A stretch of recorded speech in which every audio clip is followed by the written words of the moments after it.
Hey y'all, what's up? What's up?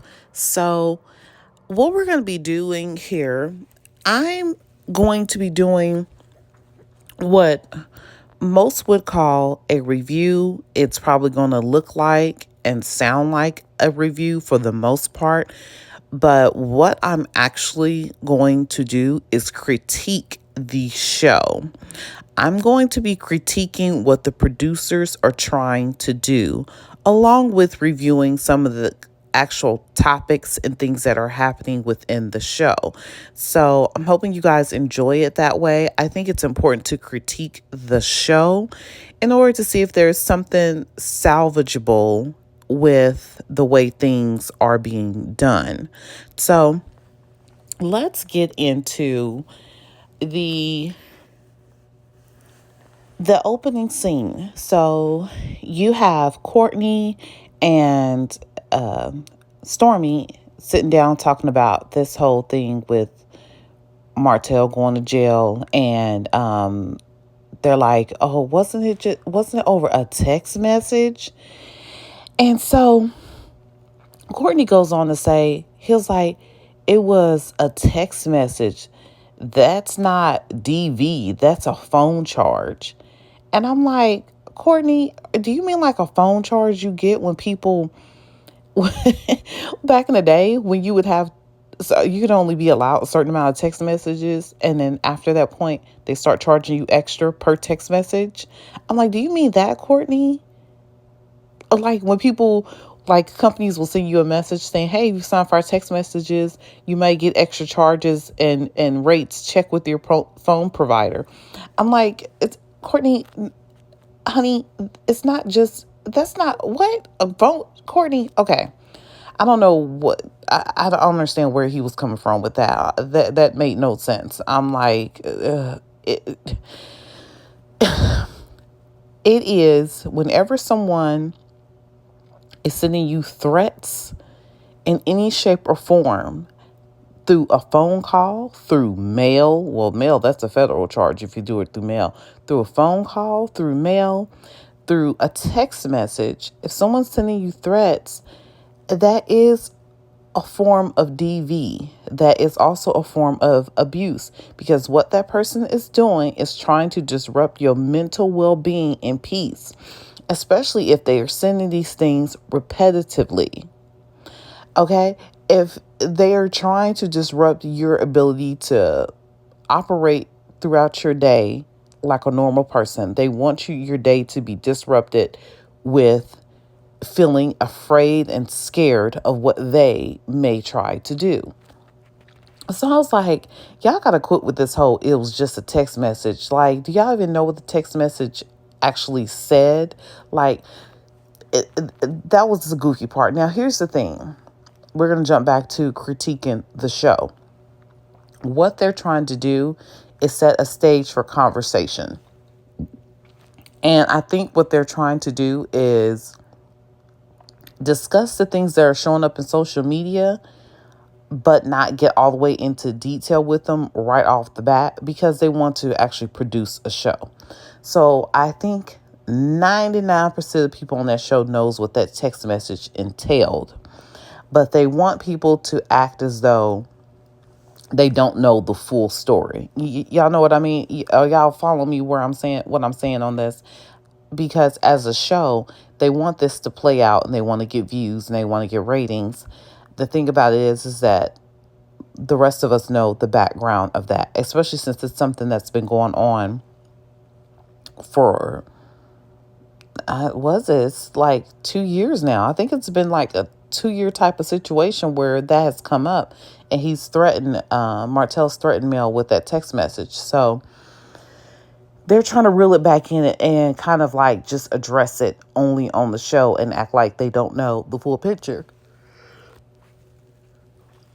So they're talking about that. Then it goes over to Mel, a meeting with her security team, and she's like, she's got two guys there, two big guys. They're like, okay, you need us to be here, be there, doing this, doing that. She's like, yeah, like let's set up camp real quick here, and real quick and real tight. And I love that she's able to do that. I hate that she has to do that. Okay, again, I love that she's able to do that, and I hate that she has to do that, because no one should be in fear for trying to protect themselves. Do y'all get what I'm saying here? No one should be in fear for trying to protect themselves.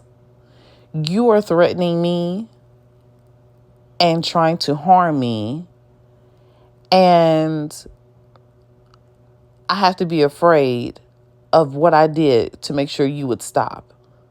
Y'all see what I'm saying? She went and reported what he was doing, and now she has to be afraid for reporting what he was doing to her. And I hate that it plays out like this on the show. She has to take backlash from trying to protect herself and her kids. Do y'all understand how crazy that is?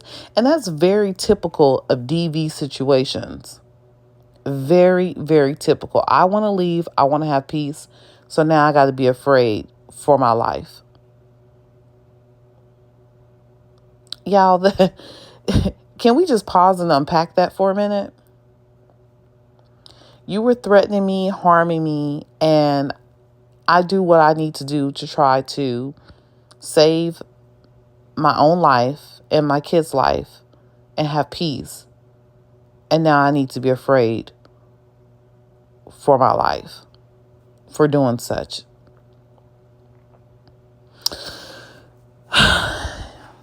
Y'all, so there's that. So, like I said, the show's setting up like everybody don't really know what the text message. Why do I sound like I have a thick tongue right now? But anyway, it's early in the morning. I need to get a good yawn in. But anyway, they're setting it up so that it looks like we don't know the full story, and that's going to get unpacked and revealed on the show. Now, that would be great if the show had a habit of doing that. However, y'all have seen in the past that things get set up like that, and I think the producers fail in really allowing particular issues to breathe and be revealed. They try to, once things get to a certain point of them not wanting to handle it or really address it, they pack it up real quick.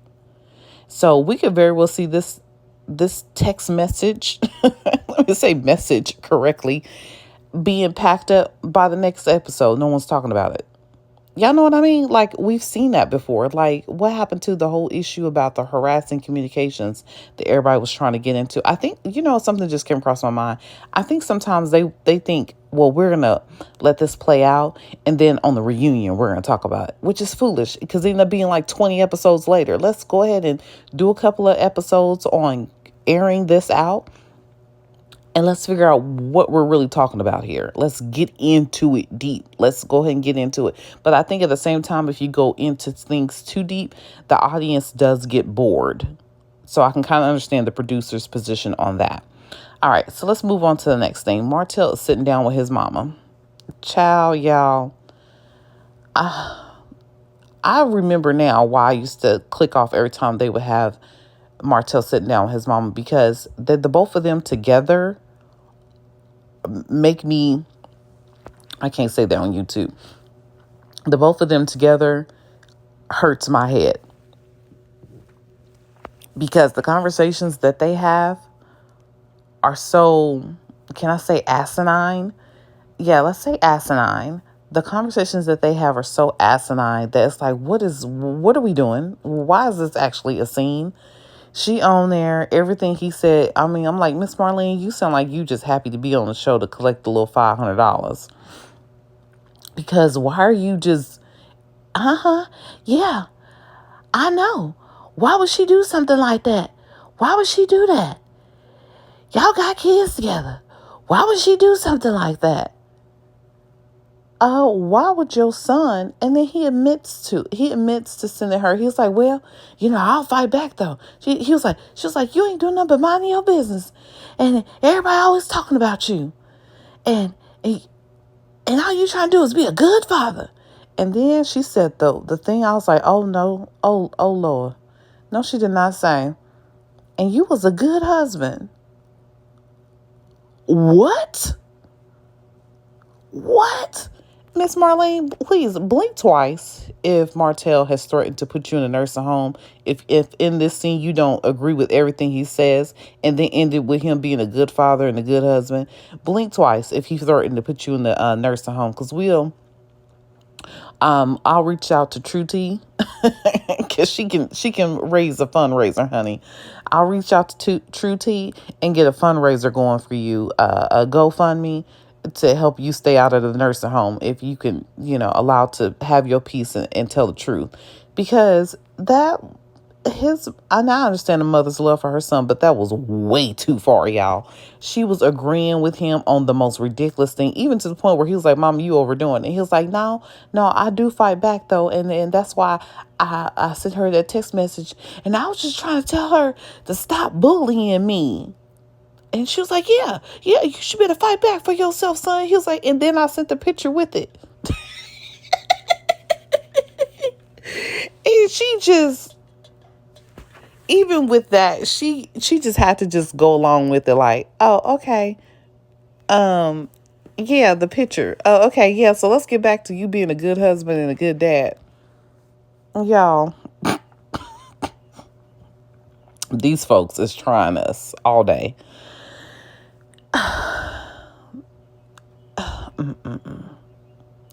So let's go into unpacking the text message, y'all. So in this text message, y'all, I keep seeing message. I'm sorry, y'all. In this text message, Martell says, leave me the F alone. Stop speaking on me or anything about me. Boy, child. No, he didn't. Like, you don't constantly speak and talk about her. Every opportunity that people ain't gave you, you do it because you take it on yourself to try to tear her down every chance you think you got. Anyway, he says, you're bullying me. You're bullying me. Does that not sound like something like a 7-year-old would say? That takes me back to the whole thing with him and his mama. Like, he's stuck in a child's place because his mom, y'all, I really believe his mom has allowed him to stay mentally in a child's place. He says, you're bullying me. You say one more thing about me at all, and I'm going to treat you like you treat me. So here's the part where I was talking about earlier, where he feels like she's taken everything from him and completely wiped him out. And he wants to be able to do the same to her, because y'all know this text message is followed up with a video. It's a video, a video of her and him in an intimate act that he's basically threatened to share with everyone to get back at her, which is revenge, and it's illegal. And that is a threat. That is AB, and that is DV. Okay? So that's what he says. I'm going to treat you like you treat me. I will go all the way in. It might ruin me, but you and your fans already trying. So here's another mental thing that he feels like it's not just her, but her fans are trying to take him down, which ain't true. It's what it is people are not going along with his story and his plan. They are critiquing and having something to say about his actions. And he doesn't like it because people aren't just believing his story, that he's a good dad and he wasn't a so bad husband, and that yeah, he's still a really good person and he doesn't want any of his dirt to be shown. But her fans don't agree. Then he says, now please don't call my bluff. Is that not a threat, y'all? Now please don't call my bluff. Because at this point, I'm tired of you. Now, back when this was originally, when they first, this is something that happened when they really first started, going through the divorce process. Well, when they had gotten divorced. And what he's coming from in this mindset is that she is not going, excuse me, just like the fans, she's not going along with his story. She is not allowing him to position himself as somebody who was also avid in the relationship. That's why he always wants to throw out, oh, she was cheating on me too, because he wants to make it seem like he wants to be the victim now.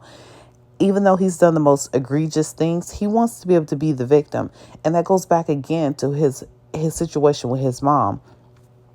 I strongly believe, and everything in this video is alleged and in my own opinion, I strongly believe that his mom, every time he would do something crazy and messed up, she would allow him to play the victim. And he just lived in that. He never was held accountable because she would always pull him in and allow him to play the victim. And now that he's being held accountable on the big stage, on the big screen, if you will, in front of all the world to see, he's becoming completely he's become completely unhinged. To the point where he says, it might ruin me. That's the mindset. If someone says it might ruin me, they're saying that I don't care what I have to do. If it hurts, I don't care if it hurts me or takes me completely out of here. I want to make sure you go down with me.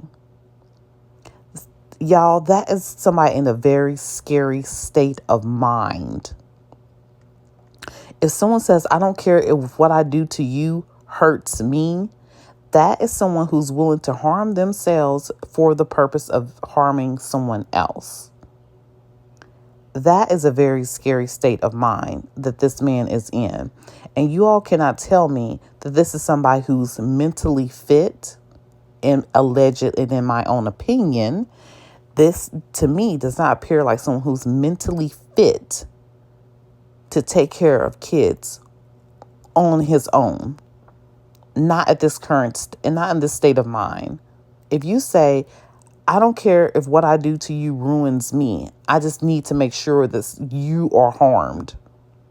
Y'all, that's crazy. That is not somebody who's in a healthy state of mind. Okay, let's move on to the next thing, y'all. Nell and Stormy meet to talk about the text message. No, I'm just playing, y'all. They meet to talk about the text message. And they show Nell's interview look, and I like it. I like, now I'm not 100% sold on the dress they had her in, but honey, Nell was looking good. She was looking good. I have to say that. Especially for someone, she was looking good, period. But you have to definitely think about someone who's in her age range. She looked damn good, y'all. We're going to give her that. She looked good in that dress. So, okay. So Nell and Stormy sit down. They talk about the text message. They also talk about the Sonny and Moses situation. But they talk about the text message. And y'all seen clips on it, so I'm not going to get too much into that. But the whole thing that got me was like, if it can be resolved. Y'all, Melody has been trying to resolve things with Martell in the manner of trying to resolve things with a rational person. But like I just mentioned, Martell is not in a healthy state of mind, so that you can't always rationalize with a irrational person. So come on, y'all, talking about some if it can be resolved. And then it's like, come on, y'all, what y'all talking about if it can be resolved? What the fuck? What can be resolved? Y'all even know what's trying to be resolved? It was stupid for people to say, if it can't be resolved. What are y'all talking about? What can be resolved? What do y'all mean by that? You don't even know what can be resolved. So like I said, I don't even feel like getting back into that right now. But they was just talking about that text message situation, and everybody just needs to get on board onto what we're really discussing versus just a text message. Like they talking about like he didn't pick the kids up from school on a Friday, so now she's trying to get him sent to jail. That's, come on now. Anyway, moving on. This is the part I do want to talk about when it comes to their conversation. This was something that for me was revealed that I think is important. So in their conversation, Stormy and Nell are talking about the situation with Sonny and the dude Moses and Destiny. And Nell was like, yeah, I used to talk to Destiny all the time. She would let me know that she was going up there every time she was going up to see her boo thing in St. Louis, And she was all excited and this and that about him. And I can't believe that this happened. Like, that's crazy. And they were talking about how, Destiny was saying that her and that Sunny chick was, real cool or whatever. And that they was supposedly building a friendship or friends, or basically they was just saying that they was real cool. And that Stormy was basically saying that Destiny told her that she thought she was completely thrown off by it because she thought that they was supposed to be cousins. Stormy said that Destiny told her that Sonny was like, yeah, girl, we real cool. We peoples. Like we see each other all the time at family reunions. So she thought that they was cousins. Never thought that they was going to be hooking up. So what was revealed by that is that Sunny, in her interview that she did on somebody's podcast, was saying that, they had a long distance relationship. Like they basically didn't see each other that often. But Nell confirms that Destiny went to St. Louis to visit Moses very frequently. That's what Nell said. She basically confirmed that in that conversation, that Destiny was going to go see that man on a regular basis. So they had an actual relationship. So for Sunny to come in and be like, her little statement, out of sight, out of mind. That's what she said on this podcast. She was like, honey, I wouldn't worry about that. For me, it was like out of sight, out of mind. What, bitch? Sonny, you sound like a whole side chick. So I'm like, okay, whatever, y'all. So anyway, then the two of them go in. This is what really I was like, come on now. Oh, no. Not them two. This is when it switches over. The next scene is Tisha and Destiny.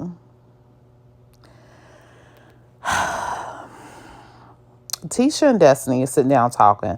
They're talking about the whole Sonny and Moses situation. And then they talk about Melody's podcast with Carlos King. And was talking about whether or not they were going to be going. Tisha was like, well, I didn't get an invite, so I wasn't trying to go. And then Destiny was like, yeah, girl, whatever. Ain't nobody trying to deal with no millimeters. And they're like, yeah, I won't be nowhere in the room or bother with millimeters. It's like, anytime y'all show up to a show function out in public and Melody is there, y'all gonna be dealing with millimeters. That's just how things are gonna play out. You all are gonna be dealing with millimeters. If we can be in the building, we will be in the building supporting Melody. And we ain't always trying to attack you all, but when you all do things that are really,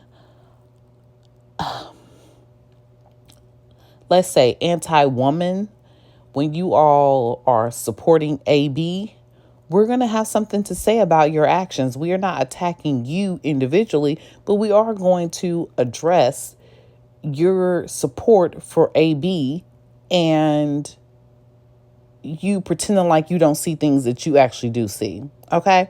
So that's where that comes from. Yeah, I'm tired of people trying to act like millimeters just show up at their front door and try to do things to them.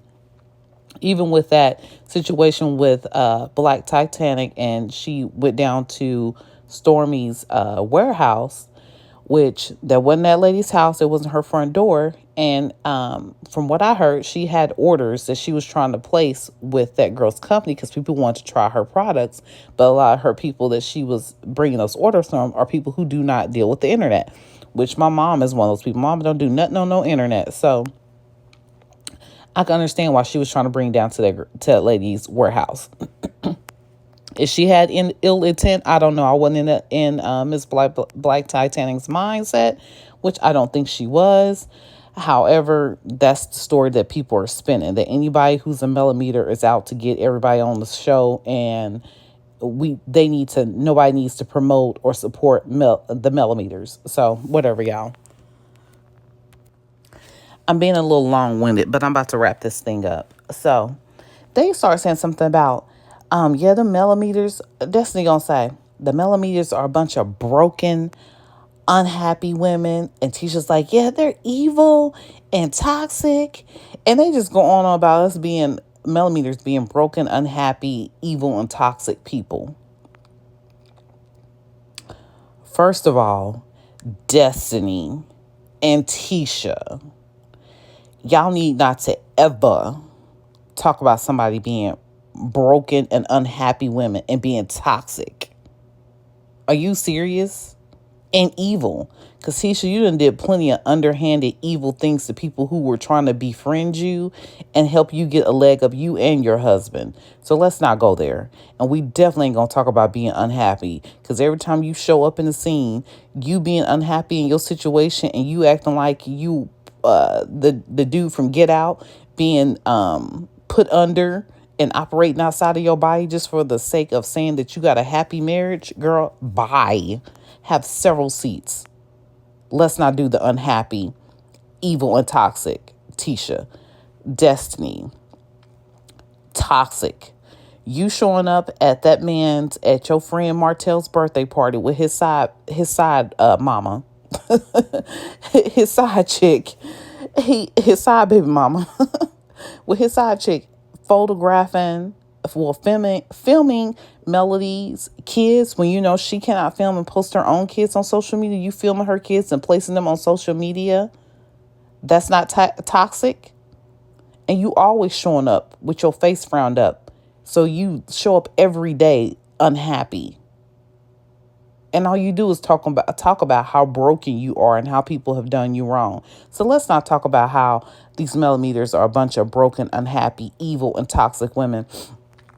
Tisha and Destiny, y'all are the last people to try to say that. And I guess it takes one to know one, because y'all are the most evil and toxic people I have seen on the television reality show. The both of y'all got some nasty ways about y'all. Y'all have some nasty ways about you. And I'll get, because this video is already too long, I'll get into that more later when y'all pop up with that mess. I'm going to get into both of y'all because y'all have the nerve. So we're going to move on to the next thing. Martell. We closed out with the podcast with Carlos King and Melody. And it's basically they allow Mel to start talking about why she decided to put him in jail. Oh, no, let's start here. Carlos King brings up the whole social media rant from Martell about he want them to film his real life or not his real life at all. And Melody's like, honey, that's what we've been doing. We've been filming your real life, and that's what you're not liking. And then she says in her confessional, but on the podcast, he was basically like, Carlos was expressing how mad he was getting about Martell making an assumption or not putting it out there trying to say that the show was fake and that everybody there is actors, because he didn't like how he got embarrassed when he brought a Melody some flowers. He said production put him up to that, and he wasn't trying to do that for real. All he was just doing it for the show. And so Carlos was mad about that, trying to say you can't be coming on here telling people that it's all scripted and we're all actors. And Melody chimed in too and said, no, we are not acting on here. Trust me, y'all, we are not acting. So basically, we're ending off with the podcast, and then Sonny and Moses are supposed to come out there. You all already know about that. And that's pretty much where we're going to end it here. There's a lot that's been presented in this first episode, which is great because it's making us think. Now, a strong emphasis on making us think that we're going to have these things unpacked throughout the season. Let's hope that they are. There's a lot going on here, so there's a lot to unpack and reveal and show and discuss throughout the season. Let's hope that they actually let these topics breathe and be unearthed, and let's figure out what's really going on here. And we don't and Carlos doesn't jump into trying to protect certain people. Oh, side note, do y'all think that Carlos is trying to present what's her name, Stormy and Courtney, as the new couple of the show? Because I think that's what he's presenting them as, because it looks like he's trying to put them into every topic and meeting up with everybody on this show. So I'm thinking he's trying to present Stormy and Courtney as being the new it couple of the show. You see how even Stormy was at the podcast with Melody and Carlos. So y'all let me know what y'all think about that. Also, please give me a subscribe if you like this commentary. If you like my my content, please subscribe. And if you like this particular review, please give me a like. And I look forward to chatting with y'all later. So until next time, bye-bye for now.